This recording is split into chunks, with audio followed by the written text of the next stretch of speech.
আপনি বাইকটা রাখুন কাছে, আপনার আবার প্রশ্ন আসতে পারে। প্রথমে দেখুন, গৃহী সন্ন্যাস বলে কিছু হয় না, ঠিক আছে? পরিষ্কার টেকনিক্যালি বিষয়টা বুঝুন। শ্রীরামকৃষ্ণদেব এর কথা যখন উনি উদাহরণ দিচ্ছেন, বুঝবেন ভালো করে। হ্যাঁ, শ্রীরামকৃষ্ণদেব এমন একটা মন, এমন একটা মেন্টাল স্থিতি যেখানে ওনাকে কিছু স্পর্শ করে না, মান সম্মান অপমান কিছু স্পর্শ করে না, ঠিক আছে? এই স্থিতিকে বলা হয়, আমরা জানি, পরমহংস বলা হয়েছে ওনাকে। পরমহংস মানে একটা সোয়ান যেমন হয়, সে যে জল গায়ে হয় জল ঝেড়ে ফেলে, ঠিক? এই যে স্থিতি, এটা সন্ন্যাস বা যে প্রচলিত সন্ন্যাস এবং যে প্রচলিত গৃহস্থ তার থেকে উপরের স্থিতি, ঠিক? এনার জন্য কোনো নিয়মই নেই, না সন্ন্যাসের নিয়ম না গৃহস্থের নিয়ম। এই জন্য বলছেন শব্দটা হয়তো গৃহস্থ সন্ন্যাসী। ঘরে আছে অবধূতের মতো, কিন্তু কিছু এসে যায় না। ওনার মনটাই এমন, যে কোনো কিছু দিন ঝেড়ে ফেলবে, উনি কোনো একদিকে ঝুঁকে যাবেন না, এরকম। এবার বুঝুন, এমন ব্যক্তি খুব কঠিন।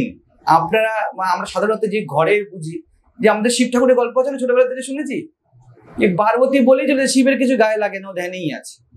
এই যে স্থিতি, এটা গৃহী সন্ন্যাসী নয়, এটা সন্ন্যাস গৃহ থেকে উপরের অবস্থা, ঠিক আছে?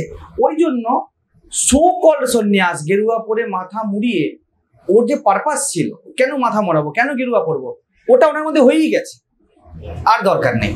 উনি ইচ্ছা করলে থাকতেও পারেন, নাও থাকতে পারেন। খুব সুন্দর উদাহরণ ঠাকুর দিতেন, ব্যাঙাচি জলে থাকে, বলেন ব্যাঙাচি ন্যাচ খসেছে, ঠাকুর ন্যাচ বলতেন, ন্যাচ খসেছে, এবার কি ব্যাঙ হয়েছে, জলেও থাকতে পারে, ডাঙাতেও থাকতে পারে। তো ঠাকুরের যে স্থিতি, ওনার স্থিতিতে কিছু এসে যায় না, ওনার কিছু এসে যায় না। এটা এসে গেলে কিন্তু গৃহস্থ সন্ন্যাসী শব্দটাই কারোর জন্য নয়। সে যদি আমার সামনে, ধরুন একজন কেউ আছে, একজন প্রজ্ঞাবান ব্যক্তি, কোন একজন যিনি গেরুয়া পড়েছেন, অথচ তার সেই জায়গা মানসিক ভাবে আসেনি, সে কিন্তু তাকে প্রণাম করবে। যেমন মা শারদা, উনি তো ঘরের বউ ছিলেন, সন্ন্যাসীরা ওনার কাছ থেকে সন্ন্যাস নিয়ে গিয়েছে, দীক্ষা নিয়ে গিয়েছে। মা গেরুয়া দিচ্ছেন, মার অথরিটি করতে গেল গেরুয়া দেওয়ার। উনি তো হলেন শারদামণি চট্টোপাধ্যায়, রামকৃষ্ণের বিধবা স্ত্রী, উনি গেরুয়া দিচ্ছেন, কারণ ওনার স্থিতিটাই এত হাইট। ভারতে কিন্তু দেখা হয় না যে কি আছে, কি পড়ে আছে। ধরুন আমি গেরুয়া পড়ে আছি, এই গেরুয়াটা শুধু একটা জাস্ট সিম্বল, এর বেশি কিছু না, ঠিক আছে? ঠিক আছে, আপনারা ঘরে আছেন, ওটা একটা সিম্বল। আমিও তো কোনো একটা ঘরেই থাকি, ছাদের নিচেই থাকি, সেই অর্থে আমিও গৃহস্থ। গৃহে যে আছে সে গৃহস্থ, তা আমি তো রাস্তায় রাস্তায় ঘুরে বেড়াচ্ছি না, ঠিক? এবার সন্ন্যাসী গৃহস্থ কি বুঝুন। স্বামীজির যে সন্ন্যাস, আমি একটু এতক্ষণ আলোচনা করছিলাম যে একটা সময়ের দাবি থাকে, স্বামীজিরও সেই একই স্থিতি, ওনার কিছু এসে যায় না, ঠিক? কিছু এসে যায় না। উনি বললেন ঠিক মহাপ্রভুর এই অবস্থা, মহাপ্রভুর কিছু এসে যায় না, উনি আনটাচড অবস্থা। কে কি বললো, কিভাবে হলো, মান সম্মান, যে ডুয়ালিটিতে যে মাঝখানে দাঁড়িয়ে আছে, দ্বৈতের মধ্যে, ঠিক আছে? বললেন যে এখন টু ওয়ার্ক ফর আদার্স, নিজের জন্য কিছু করা বাকি নেই। আমাদের নর্মালি মনে আমার এটা চাই, ওটা চাই, সেটা চাই। ধরুন কালকে আপনার এই অবস্থা হলো যে আপনার কিছু চাই না, বা খেতে গেছেন উপরে, আপনার খেতে যাবেন, আপনি খেলেন, পেট ভরে গিয়েছে, আপনি বসে গল্প করবেন, অন্যকে হেল্প করে দেবেন, নিজে তো আর খেতে পাচ্ছি না। আমি খুব সহজ ভাষায় বোঝানোর চেষ্টা করছি। তো ওই রকম স্বামীজিরও অবস্থা, যে নিজের জন্য কিছু করা বাকি নেই, কিছু চাই না, ঠিক আছে? তখন ওনারা দেখলেন যে এবার তাহলে আমি আদার্সকে হেল্প করলে কি করে, কি করবো? পরিষ্কার বলেন, বাড়িতে বউ থাকলে তো বেরোতে দেবে না, কোনো বিদ্বেষ নেই, কিন্তু কারণ বউয়ের প্রতি দায়িত্ব আছে। সন্তান হয়ে গেলে আমাকে 7 বছর 8 বছর 10 বছর ওদেরকে সামলাতে হবে, আমার একটা বয়স হয়ে যাবে, কিন্তু আমি যে করব আমার অভাব বোধ হচ্ছে না। কোনো বিরোধ নেই বিয়ে করাতে, যে করছে তার প্রতি কোনো বিরোধ নেই, তার অভাব বোধ তাকে করতে হবে, যার খিদে আছে তাকে তো খেতে হবে, আপনার তো পেট ভরে গেছে, তো ওনার কোনো দরকার পড়ছে না। তখন ওরা বললো ঠিক আছে, তাহলে টু ওপেন কে থাকতে পারে, সন্ন্যাসটা মাধ্যম হয়ে গেল। বললেন গেরুয়া পড়লে আমি গৃহস্থর সাথে বসতে পারি, সন্ন্যাসীর সাথে বসতে পারি, স্ত্রীর কাছে, পুরুষের কাছে, সবার কাছে বসতে পারি। কেন আমি বুঝতে পারবো? কারণ আমাকে আর পুরুষ হিসাবে দেখা হবে না, স্ত্রী হিসাবে না, সন্ন্যাসী হিসাবে দেখা হবে। সন্ন্যাসীর কোনো জাত নেই, কোনো লিঙ্গ নেই। তো এই যে জায়গাটা, এই জন্য সন্ন্যাস উনি বলেন এটি ইউজফুল। আমি গেরুয়া থাকলে ইউজফুল, কারণ কেউ আমাকে, ধর কেউ প্যান্ট শার্ট পরে আছে, আপনি কি তাকে প্রপোজ করলেন, তার জন্য বাবা এই ইচ্ছা নেই, আমাদের অবাক নেই, কেন ইচ্ছে করি, ইচ্ছা নেই, পেট ভরা, খিদে লাগছে না, আপনি দেখবেন কিছু না, সন্ন্যাসী ছেড়ে দিন, আপনি গিয়ে দেখবেন কোনো বিজ্ঞানীকে কি বলুন বিয়ে করবে, ও এত রিসার্চে ডুবে আছে, বলবে ইচ্ছা নেই আমার, there is purpose of my life আছে। বুঝতে পারছেন তো? এই যে জায়গাটার জন্য এর স্বামীজির মতো যারা আছে তারা বললেন এরা কিন্তু সন্ন্যাসের থেকে উপরে অবস্থান করছেন, এরা গৃহস্থ সন্ন্যাসীর টার্মে পড়ে না। ঠিক আছে, বললেন যে সন্ন্যাসী থাকলে এটা অ্যাপারেন্ট ইউজফুল ফর মি, যে আমি সব দিকে অ্যাক্সেস করতে পারি, আমি যেতে পারি। যেহেতু দেখুন না, ফরেন একটু নিবেদিতার কথা হলো, অনেকেই স্বামীজিকে প্রপোজ করে দিন, কারণ ওরা সন্ন্যাস ব্যাপারটা বোঝেই না। বুঝলে সন্ন্যাস কিন্তু বিয়ের বিরোধে নয়, দুজনের জন্য দুটো। ওকে, তো যার মনে হচ্ছে যে আমাকে করতে হবে, ওটাও সুন্দর জিনিস, বিবাহ করো, বিবাহের জন্য সুন্দর জায়গা আছে, দুজন একসাথে থাকবে, আমি তো বলি এর থেকে সুন্দর কিছু হতে পারে না, থাকো। আবার এমনও হতে পারে তুমি বাবা সন্ন্যাসের বিরোধ করো না, কারণ কারোর অভাব বোধ নেই, সে কি করবে, কারো ঠান্ডা লাগছে না, তাকে সোয়েটার পরতেই হবে, এরকম তো নয়। আবার যে সোয়েটার পরছে সে আমার না বলে যে তোমাকে পড়তে হবে, এটাও যেন না বলে, আর ওইদিকে যেন ভাইস ভার্সা হয়, এও যেন না বলে যে না তুমি খুলে ফেলো, তুমি সন্ন্যাসী হয়ে যাও। কেন ভাই, দরকার তো নেই। কারণ ঠান্ডার ধাত, আমাদের সম্প্রীতি ছিল ঠান্ডার ধাত, ওকে বাঁচতে হবে, আমার গরমের ধাত, আমাকে এসি চালাতে হবে। তো এই জায়গাটা শরীরের উপর নির্ভর করে, বুঝে যাচ্ছে বিষয়টা? তো প্রথমে ব্যাপারটা হলো গৃহস্থ সন্ন্যাস শব্দটা এই দুয়ের থেকে উপরের কথা, ঠিক আছে, যে অর্থে আমরা ব্যবহার করি।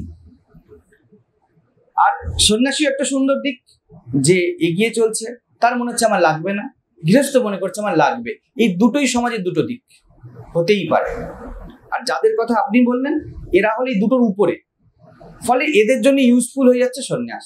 হতেই পারে বিবেকানন্দের মনে হলো যে 6টা বিয়ে করলে আমার খুব ভালো, উনি করে নিতেন, উনি অনেস্ট ব্যক্তি ছিলেন, উনি করে নিতেন।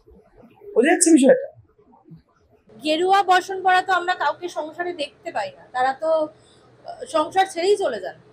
বুঝুন ভালো করে, উনি বলছেন যে ওনার মধ্যে সেই ম্যাচুরিটি আছে, পুরোটা স্কুল চালাতে পারে। বুঝতে পারছেন তো? একটা বাচ্চাকে নিয়ে উনি বসে থাকছেন না, বুঝুন, বাচ্চাদের ছেড়ে দিচ্ছেন না, কিন্তু ধরুন 50টা একটা প্রাইমারি স্কুল, উনি 50টা বাচ্চাকে চালাতে পারেন, এতখানি যোগ্যতা আছে। এবার ওনার যদি সন্তান হয়, একটার প্রতি অনেক দায়িত্ব, উনি বলছেন রাদার দেন আমি 50 জনকে নিয়ে থাকবো। সন্ন্যাসীকে মহাপরিবারই বলা হয়। যেমন আপনি হয়তো আপনার বাড়িতে আছেন, আপনার কিছু আত্মীয় স্বজন আছে, তাকে নিয়ে আলোচনা করেন। এরকম আমাদের এখানে যে আত্মীয় স্বজন আসে, সকাল বিকেল সন্ধ্যে রাত্রি আপনার পাজল হয়ে যাবে। আমরা এত লোকের সাথে ডিল করি, বিভিন্ন মানসিকতার সাথে কথা বলি, যে আপনারা কল্পনা করতে পারবেন না। সেজন্য আপনারও ভুল নয়, আপনি যে স্তরে আছেন সেখানে কি করছেন, আপনাকে প্রকৃতি বানিয়েছে, আপনার সন্তান, আপনার স্বামী, এদের সাথে সুন্দরভাবে থাকার জন্য। ইট ওয়াজ নাইস। লক্ষ লক্ষ কোটি কোটি আছে। আবার কিছু কিছু লোক তো আছে যারা স্কুল চালাবে, অন্য কিছু করবে, বা সৈনিক হবে, তাদের কাছে ক্যাপাসিটি অনেক বেশি যে তারা ওটা করতে পারে, তো তারা ওইটা করছে। বুঝে যাচ্ছে? এর মধ্যে কোনো বিরোধ নেই।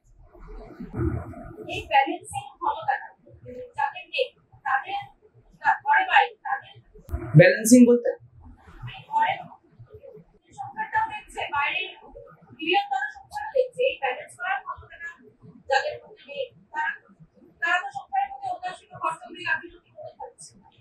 হ্যাঁ, বিষয়টা ওটাই। দেখুন, আমি এই দুটো দিকেই বলছি না, আমি পরিষ্কার কথা বলছি।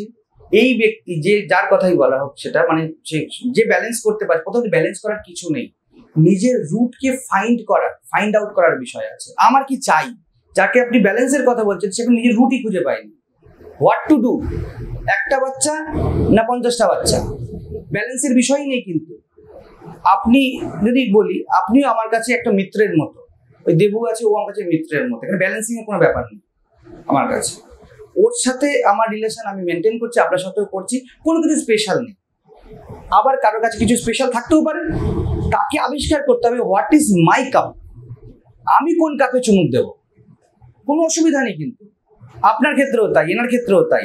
নালে ওই ব্যালেন্স করা মানে কি বলুন তো, আমি আবিষ্কার করে নিই আমার কি চাই। ঠিক আছে, দুটোই সুন্দর জিনিস। ব্যালেন্স টার্মটাই ভুল। ব্যালেন্স মানেই হলো আমার মানে দেয়ার ইজ নো ক্ল্যারিটি। ঠিক আছে, যে আমার যদি স্পেশাল চাই, তো এটা সুন্দর জিনিস। স্পেশালের প্রতি দায়িত্ব পালন করা, বিবাহ মানে দায়িত্ব পালন করা, আপনি যেটা বলছেন খুব সুন্দরভাবে পালন করো, কোনো অসুবিধা নেই। আবার কার যদি মনে হয় যে আমার মধ্যে অভাববোধ নেই, ঠিক আছে, তখন সবার সাথে দায়িত্ব পালন করো, তাতে কোনো অসুবিধা নেই। এই ব্যক্তিকে আমার মনে হয় সাজেশন এটা হওয়া উচিত, নিজের মনের ভিতরে প্রবেশ করো, ব্যালেন্স করে কোনোদিনও ব্যালেন্স করা যায়ই না, ব্যালেন্স সবসময় যন্ত্রণাদায়ক, ঠিক আছে? আবিষ্কার করতে হবে আমার প্লেট কোনটা, আমার ডিশ কোনটা, যেটা আমার জন্য তৈরি হয়েছে, সে প্রত্যেকের ক্ষেত্রে। এবং তার মধ্যে যদি সে থাকে, সে খুব পিসফুলি থাকবে। কারোর মধ্যে হতেই পারে সে একটা পরিবারে 4টে ছেলে মেয়ে, 4জনকে নিয়ে থাকার জন্য নির্মাণ হয়েছে। সে যদি সত্যি অনেস্টলি ওটা নিজের ভিতর থেকে আবিষ্কার করে যে আমার এটাই চাই, আর কিছু চাই না, এটাই চাই, ও কিন্তু সংসারে খুব পিসফুল থাকবে। ওর দ্বারা বাকিরা খুব আনন্দিত থাকবে, ও অন্যের আনন্দের কারণ হবে, ও আনন্দে থাকবে, কখনো বলবে না, কোনো রকমের ডিফিসিয়েন্সি থাকবে না। আবার যদি আমাদেরকে যারা হয়তো ওই রকম ভাবে নির্মাণ করা নেই, আমাদের কনফিগারেশনটা আলাদা, আমাদেরকে যদি বলা হয়, তখন আমরা এই কথাটা বলবো যে বাবা ঠিক আছে, খারাপ নেই, এটা আমার নয়। তো এই জায়গাটা গোলমাল হয়। এবার আমি যদি ব্যালেন্স করতে চেষ্টা করি, ভেবে নিন আমার কিছু পার্সোনাল রিলেশনস আছে, আমি সেটাকে মেনটেন করছি, এবার মেনটেন করা বড় যন্ত্রণা। আমি 4জনকে ডাকি, 4জনকে ডেকে বলি ভাই এক কথা, 2 কথা নেই। দুটো ব্যক্তি নই তো আমি, তো দুটো ব্যক্তি হওয়া সবসময় কপটাচার।